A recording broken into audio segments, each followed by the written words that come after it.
Très bien. Alors, question suivante, Alain Soral. Pouvez-vous nous donner quelques conseils pour lutter tous les jours devant ce nouvel ordre mondial grandissant? À part consommer local et voter parti antisioniste ou Front National, y a-t-il vraiment une chance de renverser ce pouvoir amicalement, David? Eh ben moi, je crois que il faut faire un travail de conscience, de culture et de conscience. Moi, je ne crois pas du tout à la violence politique. Je ne crois pas du tout à la politique d'endoctrinement. Je n'ai jamais en réalité demandé à, même quand je fais une campagne électorale, je passe mon temps à argumenter, j'appelle rarement à voter, c'est pas vraiment mon truc.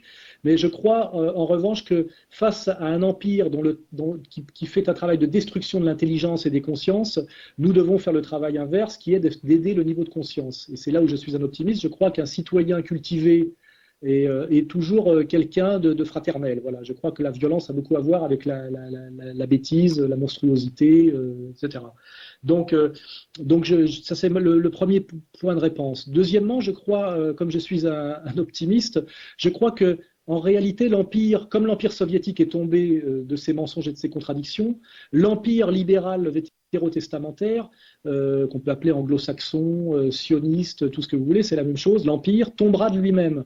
Et il tombera de lui-même à cause de ses contradictions qui sont de plus en plus violentes, parce que sa violence envers les peuples est de plus en plus visible, et parce qu'en fait, pour exercer son pouvoir, il s'appuie sur des corps constitués, et que ces corps constitués, finalement, font partie du peuple, et qu'ils finiront à force de comprendre finalement qu'on leur demande d'exercer une violence contre des peuples et que cette violence est injuste et que ce n'est ni la justice ni la saine police, mais une violence au service d'oligarchies illégitimes et sataniques, je pense qu'à un moment donné, finalement, les relais du pouvoir cesseront d'obéir et de répondre.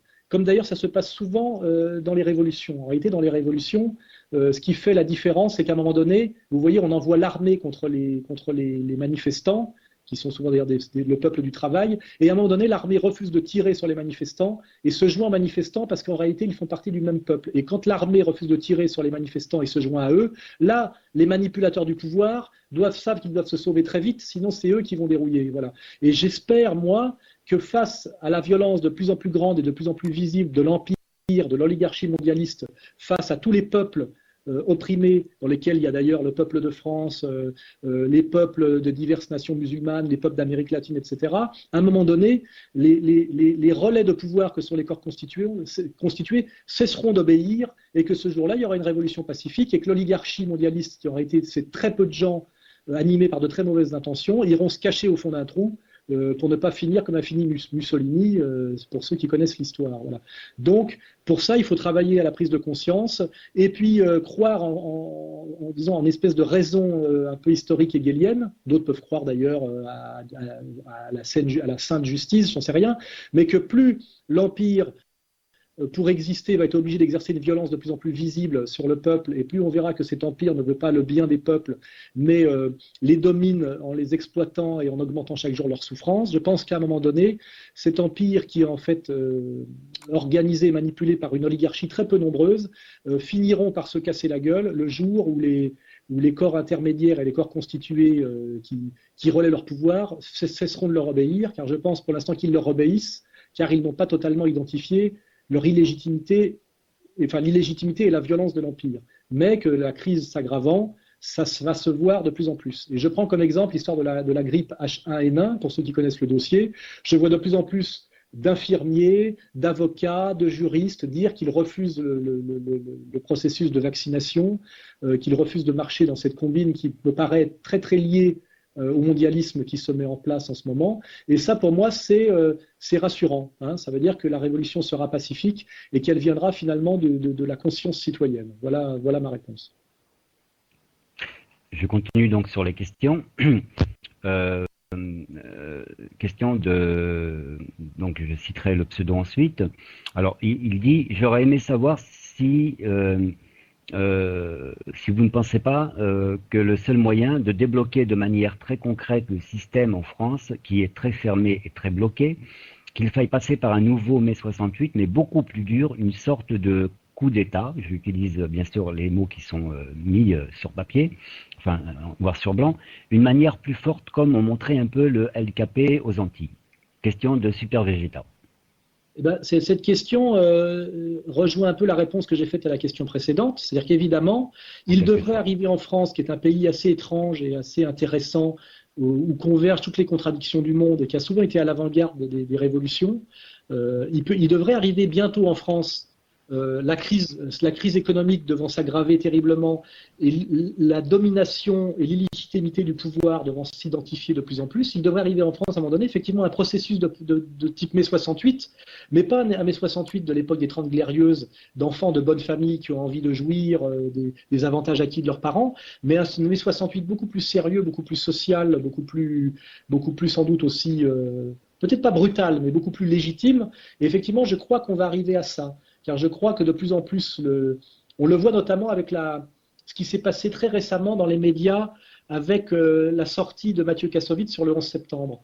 La manière dont Tadei et Kassovitz ont été repris, insultés, humiliés par les capots médiatiques du régime, et l'écart abyssal qu'il y a aujourd'hui entre les médias officiels et la conscience que les gens ont notamment de toutes les étrangetés de la version officielle du 11 septembre, et le baromètre d'une espèce de cassure et de coupure de plus en plus nette entre le pouvoir et les agents du pouvoir et le peuple.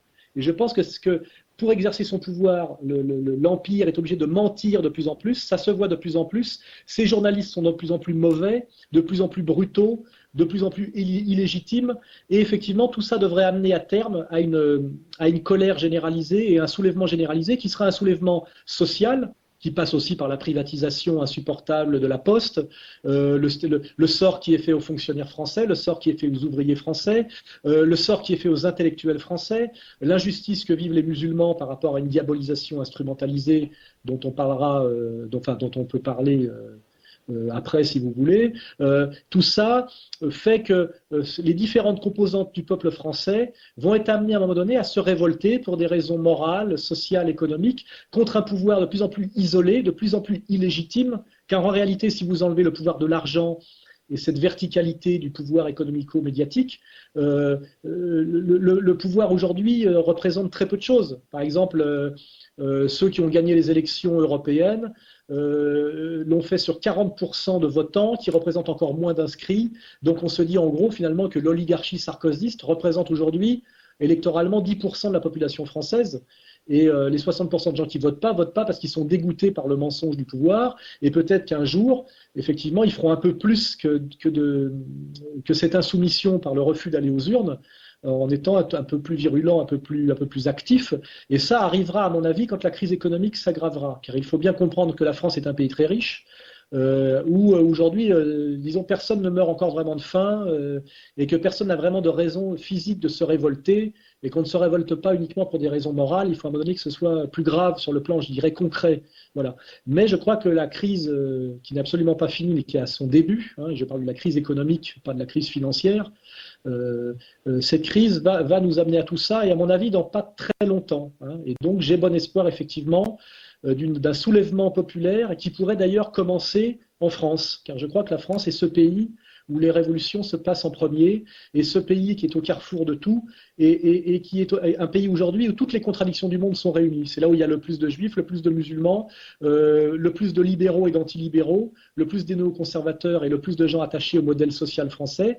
Donc c'est sans doute la France est le lieu où convergent toutes les contradictions du monde et où agit de façon la plus évidente toutes les violences de l'Empire. Donc, moi j'ai bon espoir que le peuple de France se soulève à un moment donné, et se soulève globalement et donc pacifiquement, parce que je ne vois pas, moi, un gendarme français ou un policier français tirer sur le peuple de France, je n'y crois pas. Car en réalité, je suis bien placé pour le savoir, les policiers français, les gendarmes français font partie intégrante du peuple de France, et il y a en réalité très peu de salauds en France, j'en suis persuadé.